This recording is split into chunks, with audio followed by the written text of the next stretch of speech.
So some part of people who lives in Olokuta will start to claim they lives in Ladere extension now.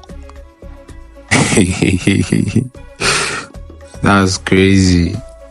So these are all the routes came to Professor Olishoyinka train station in Ladere.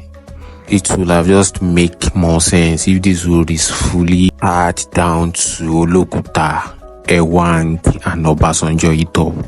Now imagine accessing Professor Olishoyinka train station with that 4 route: Ladere, Olokuta, Ewang, and Obasanjo Hilltop.